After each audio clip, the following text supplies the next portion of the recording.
அன்புள்ள அப்பா, இங்கே நாங்கள் எல்லாரும் நல்லா இருக்கிறோம். நீங்கள் நல்லா இருக்கீங்களா?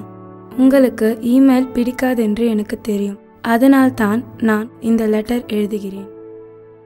போன வாரத்திலிருந்து உங்களை பற்றி ரொம்ப கவலைப்பட்டு கொண்டிருக்கிறேன் அப்பா. அம்மா தாத்தா கிட்ட உங்களுக்கு டயபெட்டிஸ் வந்துவிட்டது என்று சொன்னதை நான் கேட்டேன். நீங்கள் நிறைய டென்ஷன் ஆகிறதால உங்களுக்கு டயபெட்டிஸ் வந்தது என்று சொல்கிறார்கள். எனக்கு டயபெட்டிஸ் என்றால் என்ன என்று தெரிய வேண்டும். டென்ஷன் ஆகிறதால கூட டயபெட்டிஸ் வருமா? எனக்கு கூட எக்ஸாம்ஸை நினைத்து ரொம்ப டென்ஷனாக இருக்கு. ஒரு வாரமாக டயபெட்டிஸை பற்றி இன்டர்நெட்டில் தேடிக்கொண்டிருக்கிறேன். இது insulin secretion, pancreas secretion insulin. இன்சுலினால் தான் கார்போஹைட்ரேட் பாடி உபயோகப்படுத்திக்க முடியும். Failure to utilise glucose is called diabetes. திங்கட்கிழமை அன்னைக்கு ஸ்கூல் விட்டு வர வழியில் லயன்ஸ் கிளப் நடத்திய ஒரு டயபெட்டிஸ் டிடெக்ஷன் கேம்பை பார்த்தேன். அங்குள்ளவர்கள் பொதுமக்களிடம் டயபெட்டிஸ் பற்றி பேசிக் கொண்டிருந்தார்கள். நிறைய பேர் அவங்க இரத்தத்தில் உள்ள சர்க்கரை அளவை செக் பண்ணாங்க.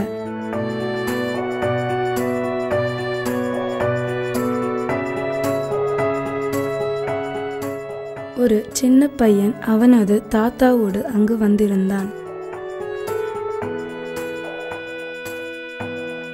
வரும்போது லயன்ஸ் கிளப் நடத்துகிற ஒரு டயபெட்டிஸ் கேம்ப் பார்த்தேன். சரி போய் பண்ணலாமே அப்படின்னு சொல்லிட்டு போய் பண்ணேன். நல்ல வேலை கான்ஸ்க்கு சுகர்லாம் ஒன்றும் இல்லை. அப்படியே செக்அப் பண்ணிட்டானா? அதே கேட்குற. அவனை எனக்கும் செக் பண்ணுங்கன்னு சொன்னான். அவனுக்கும் சுகர்லாம் ஒன்றும் இல்லை. ஆனால் நிறைய பேர் குழந்தைங்களுக்குலாம் கூட பண்ணுவாங்கன்றாங்க. பண்றதுனால தப்பே இல்லை. ஏன்னா இப்பெல்லாம் சின்ன வயசு பசங்களுக்கே சுகர்லாம் வருது. அப்பா, டாக்டர்கள் எல்லாம் சின்ன பசங்களுக்கு கூட டயபெட்டிஸ் வரும் என்று சொல்கிறாங்க. அப்படின்னா எனக்கும் வருமா? டைப் 1 இள வயதில் வர்ற சர்க்கரை நோய். 15 வயசுக்கு குறைவாக வரும் காமனாக. பட் அதுக்கு மேற்பட்டும் வரலாம். நம்ம பொதுவாக பார்க்குற பெரும்பாலான சர்க்கரை நோயாளிகள் டைப் 2 வகையை சார்ந்தவர்கள். அபி, ஒன்று சாப்பிட்டு இருக்கீங்களா? போதும். நிறைய சாக்லேட் சாப்பிட்டா டயபெட்டிஸ் ப்ராப்ளம் வரும். இந்தியாவில் 20 to 30 இயர்லி இப்போ டயபெட்டிஸ் ப்ராப்ளம் வருது தெரியுமா? அதுக்கு பதில் என்ன சாப்பிடணும்? ஃப்ரூட்ஸ், நிறைய ஃப்ரூட்ஸ். ஃபார் எக்ஸாம்பிள் ஆப்பிள் கூட சாப்பிடலாம். நீங்கள் ஸ்வீட்ஸ் முடிச்சுட்டு இப்போ ஆப்பிள் சாப்பிடணும். ஓகே. ஒரு டாக்டர் பிரெக்னன்ட் லேடிக்கு கூட டயபெட்டிஸ் வரலாம் என்று சொல்கிறாங்க. ப்ரெக்னென்சியே ஒரு லேடிக்கு ஒரு ஸ்ட்ரெஸ், அந்த மாதிரி ஒரு ஸ்ட்ரெஸ் அவுட்டாக வர்றப்போ உங்களுக்கு சுகர் வேல்யூஸ் இன்க்ரீஸ் ஆகலாம். ஸோ ப்ரெக்னென்சி ஆன உடனேயே அவங்க சுகர் வேல்யூ செக் பண்ணிக்கிறது நல்லது. டயபெட்டிஸ்னால என் ஃப்ரெண்டோட தாத்தாவிற்கு ஒரு காலை எடுத்து விட்டார்கள். எனக்கு பயமாக இருக்கு. ஏன் கால் எடுத்துருப்பாங்கன்னா ஒரு ரோலை கவனிச்சிருக்க மாட்டார். அதனால இந்த கேங்க்ரியன் ஃபார்ம் ஆகிருக்கும். அதனால் கால் எடுத்துருப்பாங்க. புரியுது உங்களுக்கு? அதனால் you must be a good patient. Patient தானே நம்மளெல்லாம் சொல்கிறாங்க உடம்பு சரியில்லைன்னா. அப்போ என்ன அர்த்தம்? பி பேஷண்ட்னு அர்த்தம். எல்லாருமே நினைக்கிறாங்க சுகர் கிடையாது. You can maintain. எவ்வளோ விஷயத்தை மெயின்டைன் பண்ணுறோம் லைஃப்பில். சுகரையும் மெயின்டைன் பண்ணலாம், தப்பே கிடையாது. அப்பா, உங்களுக்கு டயபெட்டிஸ் இருக்கிறதால நான் அதை பற்றி தெரிஞ்சுக்கணும் என்று நினைத்தேன். அதனால் டாக்டர் எழிலன் அங்கிள் கிட்ட பேசினேன். பல விஷயங்கள் தெரிந்து கொண்டேன். என்ன பிரச்சனைனா, அப்படி நம்ம ஊரில் 3/4 பேருக்கு உடம்புல சர்க்கரை நோய் இருக்குன்னு தெரியவே தெரியாது.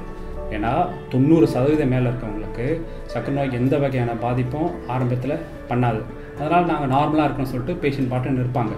இப்போ நம்மளோட சமுதாயமே அடிப்பட்டால் தான் வைத்தியம் தேடணும்னு போதா இல்லையா? இப்போ உடம்புல அடிப்பட்டால் தான் டாக்டர்கிட்ட போகிறோம். ஜுரம் வந்தால் தான் டாக்டர்கிட்ட போவோம். உடம்புல ஏதாவது பிரச்சனை தான் டாக்டர் போவோம். சும்மாவே போயிட்டு டாக்டர்கிட்ட போய் எதுவும் ஸ்க்ரீன் பண்ணுறதில்ல, செக் பண்ணுறது கிடையாது. ஆனால் இந்த டயபெட்டிஸ் நோய் தன்மைக்கு டாக்டர்கிட்ட போய் ருட்டீனாக ஸ்க்ரீன் பண்ணணும். யார் செக் பண்ணோம் அப்படின்னு கேட்டிங்கன்னா, இப்போ நம்ம ஊரில் சவுத் இந்தியாவில் நிறைய டயபெட்டிஸ் வந்த காரணத்தினால 35 வயசுக்கு அப்புறம் எல்லாரும் ஒரு தடவை சுகர் செக் பண்ணி பார்க்குறது நல்லது. இப்பெல்லாம் நம்ம வீட்டில் எல்லோரும் டயபெட்டிஸ் வராமல் இருக்க ரொம்ப ஜாக்கிரதையாக இருக்கிறோம்.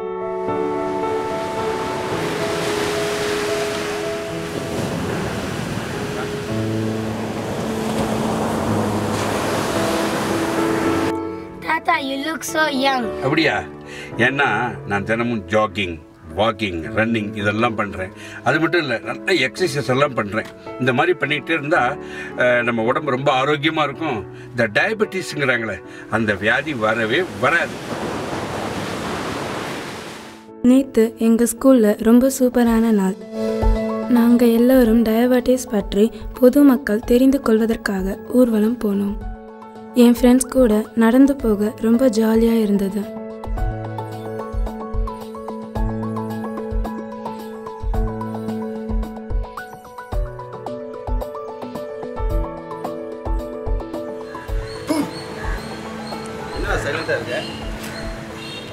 மோர் தேன் அ டிசீஸ்ன்னு சொல்கிறதோடு வந்துட்டு இது வந்துட்டு எல்லாருக்குமே வந்துட்டு வழக்கமான ஒரு விஷயமாக ஆகிப்போச்சு இப்போ. பிகாஸ் நம்மளோட லைஃப் ஸ்டைல் அப்படி மாறிப்போச்சு. நம்மளை சுற்றி இருக்கிற விஷயங்கள் எல்லாமே வந்துட்டு டயபிட்டிஸ்க்கு ஒரு பெரிய ஒரு காஸ்ட் ஃபேக்டராக இருக்குது. இப்போ டயபிட்டிஸ் வந்துருச்சுன்னா நம்மளுக்கு எல்லாமே வந்துட்டு கண்ட்ரோல் பண்ணணும், நம்ம எல்லா விஷயங்களையும் கண்ட்ரோல் பண்ணணும் அப்படிங்கிற ஒரு பெரிய ஒரு தாட் ப்ராசஸில் எல்லோரும் பயந்தே வந்து வாழ்ந்துட்டுருக்காங்க. இட் இஸ் ஆக்சுவலி ஒரு தப்பான ப்ரெஸ்பெக்ஷனில் இருக்காங்கன்னு நினைக்கிறேன்.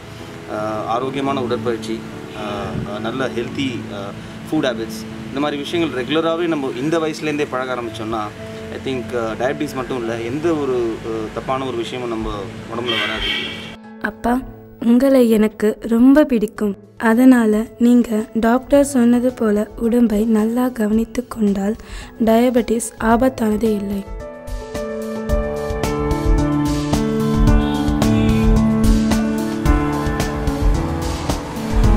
Miss you and take care, அப்பா.